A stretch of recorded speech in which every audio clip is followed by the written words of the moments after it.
Hey everyone, welcome to Staff Ghostbusters DLC Wave 2 Edition. In this video I'm going to show you some beginner-friendly lines that you can use to beat all the staff ghosts on 150cc. While they are all beatable without using mushrooms, yes, even Kalimari Desert, I'm going to try and show you as many of the mushroom spots as I can. And one final thing to point out is that I'm using Waluigi, standard bike, rollers, and parachute, because all of this is stuff that you have access to as soon as you start the game. With all that out of the way, let's dive right on in. We're going to go in order, starting off with New York Minute. This is a pretty interesting track. It's kind of like Tokyo Blur, where you play through different sections of the track on all 3 laps. The main thing that's going to trip you up here is the split path bit. The faster path is on the right, and you can get to it either by using a mushroom like you can see me do in this run, or by just going around. Section 2 sees you play through a portion of the course backwards before getting back to the split path bit from Section 1. Section 3 starts off like Section 2, but at the split paths, you go into an underground tunnel instead of going around like you did in Sections 1 and 2. I used my 3rd mushroom in the tunnel at the end of the run, but that's just because I couldn't think of a better place to use it. All in all, it's a pretty confusing course to navigate, but practice, along with the gigantic arrows strewn about the course, should help keep you more or less on track without too much hassle. After that, we're on to Mario Circuit 3, so catch you all then.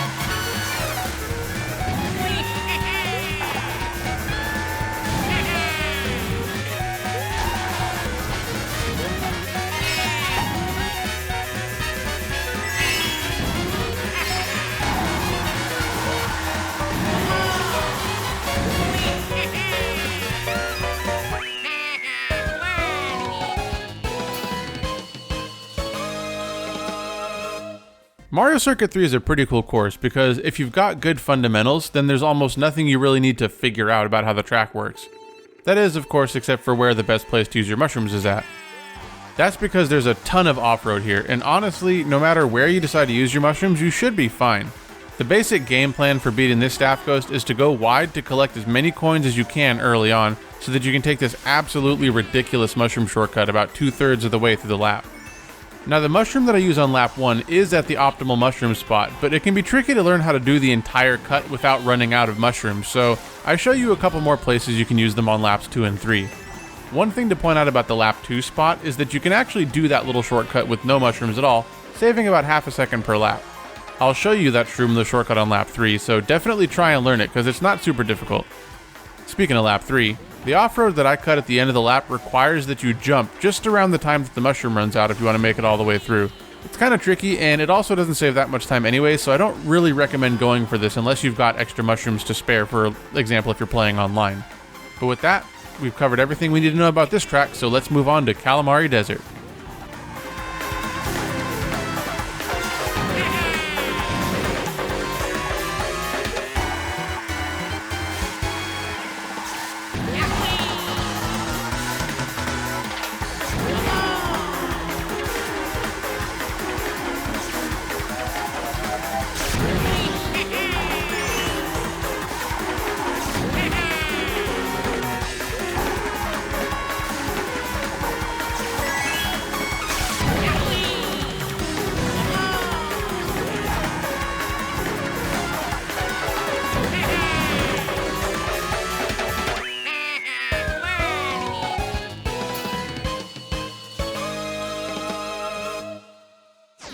This is being described as the hardest staff ghost to beat in Wave 2, and it's not really hard to understand why.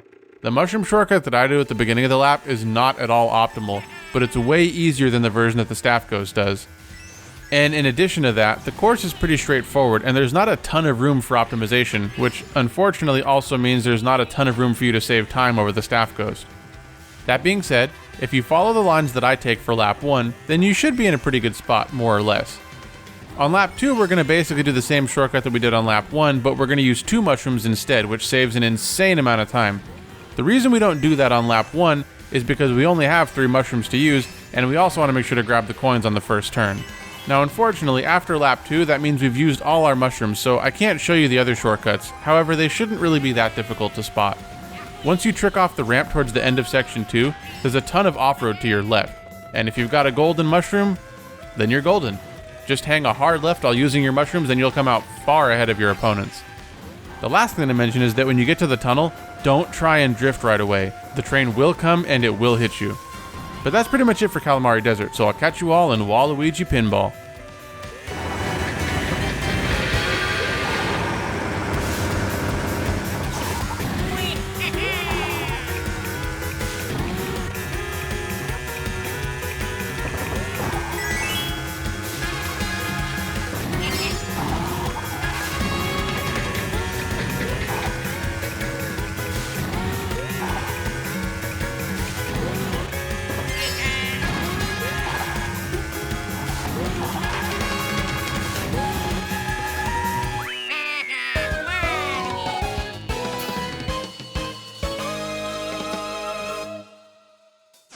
Waluigi Pinball is kind of annoying because there's literally no good places to use your mushrooms.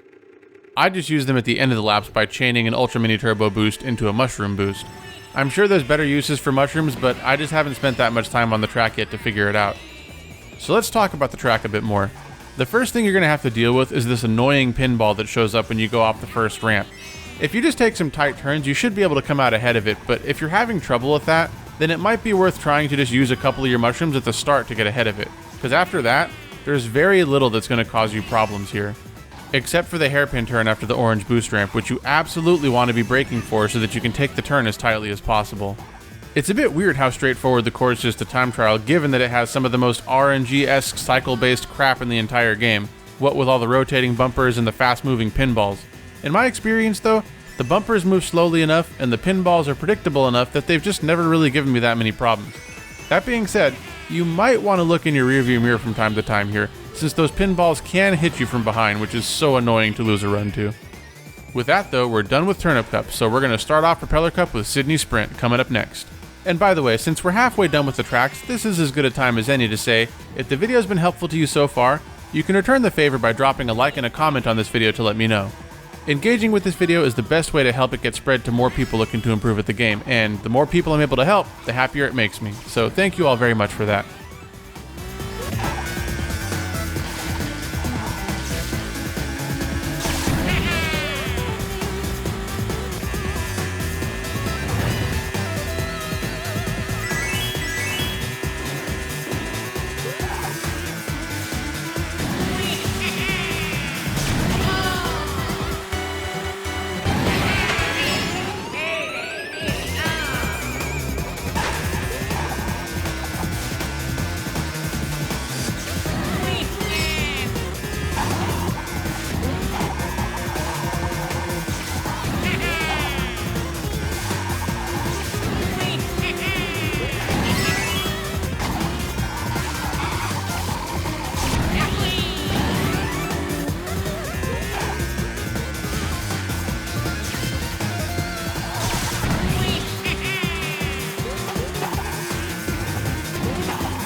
Holy crap, do I have a lot to say about Sydney Sprint, but you'll have to wait for my track ranking video to drop before you get my thoughts on that. In the meantime, let's just talk about how to play the track, shall we? It's similar to New York Minute and Tokyo Blur, where each lap is different. Unlike those two courses though, the layout of this track makes it much easier to follow, and I rarely, if ever, find myself getting mixed up on which way I need to go. And, it's fun? I don't know. Really, I'm just kind of stalling for time right now, to be honest. Even though this course is pretty complex, there's not actually a ton of stuff to talk about. We don't even use our first mushroom until halfway through section 2, which, by the way, has one of my favorite sequences of turns in the entire game. Wait a minute. I should be saving all that for the track ranking video. Just forget I said anything. Make sure to take all your turns tightly and grab all the coins you see as early as possible, because this course is fairly long, and the earlier you can get to max speed, the better. When you get to the ramp portion of section 2, definitely take it because there's some coins and you get a ton of trick boost, which surprisingly is more than enough to compensate for how slow airtime usually is in this game. We're going to use our second mushroom on the off-road just before the glider. This is actually a pretty annoying section to get right because if you approach the grass at a bad angle or use your mushroom too late like I do, then you'll hit the turn in a really weird way. But as you can see from my run, it's not really a huge deal because we've built up more than enough of a buffer so far. Other than that, we're basically done with all the noteworthy stuff, so see you all in Snowland.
Snowland is a ridiculously slippery course, but you can use that to your advantage actually, because that means you can pretty much just hold hard drift angles for the vast majority of your turns in this track and still be totally safe. Case in point, when you get to the icy hairpin turn section, you can pretty much just hold a hard left the entire time. Well, not the entire time, because at least on lap 1 you want to widen your drift angle just a bit to grab the coins, but you get my meaning. Now on lap 2, I'm going to show you how to do this really nifty shortcut that saves almost 3 seconds. It looks a lot harder than it is, but it can still be pretty easy to mess up if you don't have a good setup for it. So I've got a full tutorial for this that I'll put at the top of the video and in the description. But the basic idea is, on the long straightaway before the icy hairpin turn, drift towards the first snowman on the right. As long as you approach the turn from a wide angle and jump at the top of the snowbank, you should have more than enough airtime to make it all the way down to the turn below. If you're not comfortable with that, then just mushroom through the gap in the wall at the end of the lap, or up the ramp. Fortunately, this ghost isn't really that difficult to beat, so I'll see you all in Mushroom Gorge.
Despite the fact that Mushroom Gorge is one of the harder tracks to play, the ghost isn't really that hard as long as you know which path you need to take. You'll notice that I pretty much beat the whole thing without using any mushrooms, even though I fall off the track on lap 3. Now I'm not saying all this and I'm not doing a shroomless run just for the swag or to show off or anything like that, but because unless you're going for the gap cut at the end of the lap, there's really not a great place to use your mushrooms here. The one bit of off-road that you can cut has the tendency to throw you into the wall if you try and mushroom over it, and it's not really impactful enough to make a huge difference anyway. Long story short, just copy the path that I take, and use your mushrooms wherever you think it's safe to do so. If you really want to learn the gap cut, I have an in-depth guide for how to do it. I'll put that again at the top of the video and in the description. I show 2 different versions of the cut, one where you jump clean over the fence at the end of the lap, and a much easier version that you could probably learn in just a handful of attempts. I definitely recommend trying to spend the time to learn at least the easier version for playing online, but since it's not really necessary to beat this track Staff Ghost, I forego that demonstration here. But I will put the link to the video in the top of the screen and in the description below, so go check it out once you're done with this video. And once you've beaten that ghost, we are on to the last track of Wave 2, which is Sky High Sundae. Catch you all there.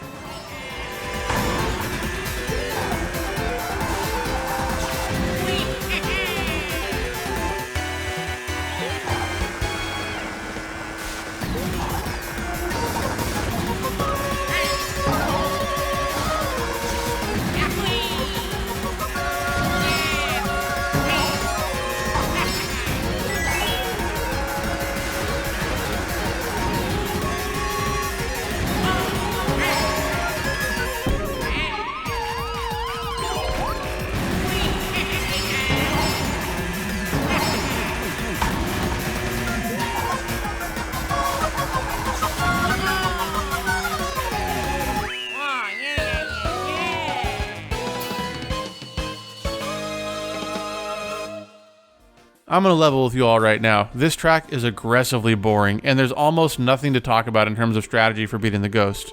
What little there is in the way of strategy is trick off of basically every angled surface that you see, and that includes stairs.